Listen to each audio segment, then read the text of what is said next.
નમસ્કાર, આપણે છીએ શિવનગર પ્રાથમિક શાળા થરાદ 4 માં અને અત્યારે છે શાળામાં વાનગી મેળો અને આ છે તમામ વાનગી માટેની આઈટમ અને વિદ્યાર્થીઓ જાતે જ વાનગીઓ બનાવશે અને બધા જ વિદ્યાર્થીઓ સાથે જમશું. એના માટે રાહ જુઓ અને વિચારો કે અમે શું બનાવશું.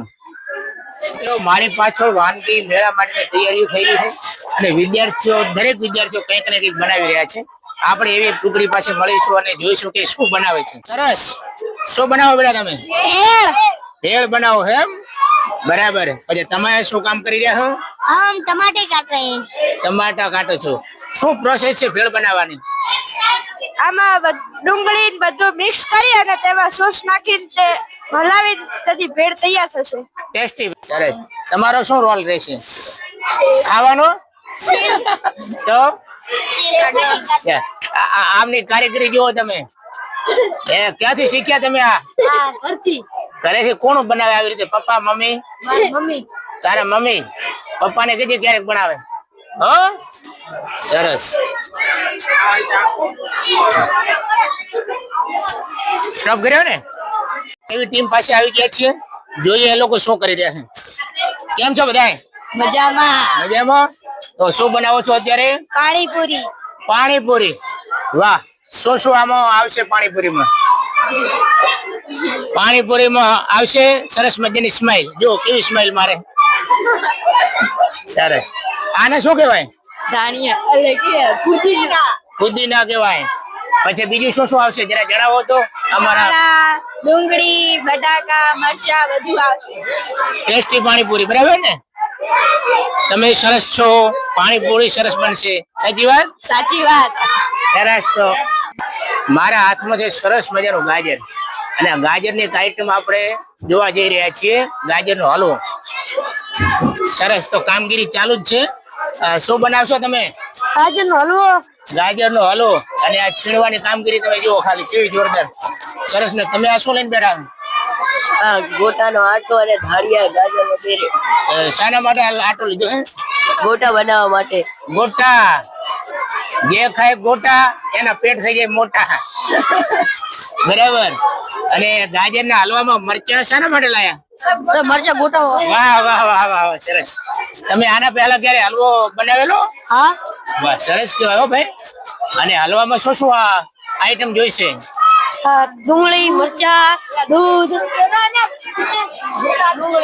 ડુંગળી મરચા તો હલવો ખાઈને માણસ દોડશે પછી. સરસ.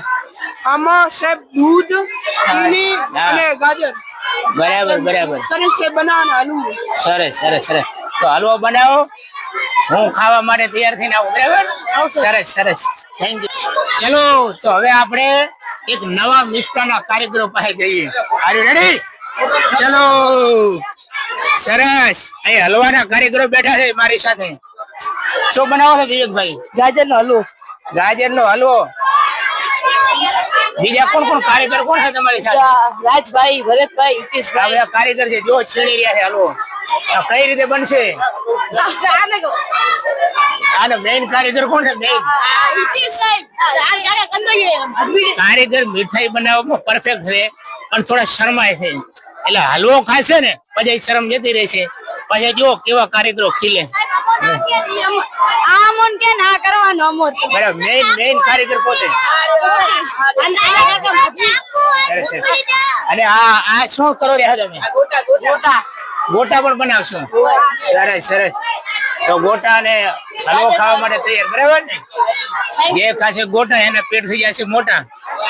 બરાબર ને? સરસ. બીજી જગ્યાએ જવાનું છે જોરદાર આઈટમ માટે. Are you ready? ચલો. અને આ કારીગરો એવી આઈટમ બનાવશે ચાખશો ને બધું ભૂલી જશો. તો કઈ આઈટમ બનાવવાના તમે? પકોડી બનાવવાના. અને તું કેમ રડે છે? ડુંગળી ના કારણે. સરસ. ડુંગળી આંખમાં જાય એનો રસ એટલે રડવું આવે. સાચી વાત છે. તો પકોડી માટે શું જોઈશે? બોલો. નહીં, શરમાવાનું નહીં. જો પકોડી ખાઈ માણસ શરમાય યાર. તમે કેવી વાત કરી? કોણ બોલશે? તું મેં. સરસ. તો પકોડી બનાવજો મસ્ત. બરાબર ને? પહેલી કોણ ખાશે પકોડી? મેઇન કારીગર કોણ છે તમારે? તમે મેઇન કારીગર છો? પકોડીના માણીગર આપણી વચ્ચે ઉપસ્થિત છે મમતાબેન, જેઓ એવી સરસ મજાની પકોડી બનાવશે કે તમે બહારની પકોડી ભૂલી જાશો. સાચી વાત કે નહીં? બોલો યસ. હાઉ ધ જોશ. Hi sir, thank you. સવારના ઉઠીને શું ના પીએ તો ચેન ના પડે? સાહેબ ચા ના પીએ તો આપણને ચેન ના થાય. ચા વિના મને ચેન પડે નહીં. ચલો ચલો માઇકલ સ્ટોપ કર્યો ને. આપણે એક જબરદસ્ત આઈટમ બનાવનારા વચ્ચે આવ્યા. ચા. શું બનાવશો? ચા. આના પહેલા ક્યારે ચા બનાવી તમે? નહીં બનાવે? સીધો પ્રયોગ કઈ કરવાના હો?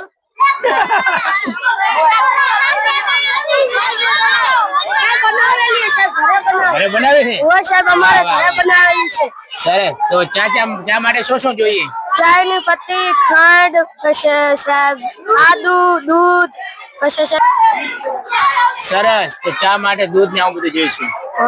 ગુડ. તમે બધા ચા પીવો છો? નાના છોકરા ચા ઓછી પીવી પડે હો. સાહેબ હું નથી પીતો, હું સાહેબ થોડી પીએ. થોડી પીએ? સાહેબ આ નહીં પીતો. ઓકે, બરાબર.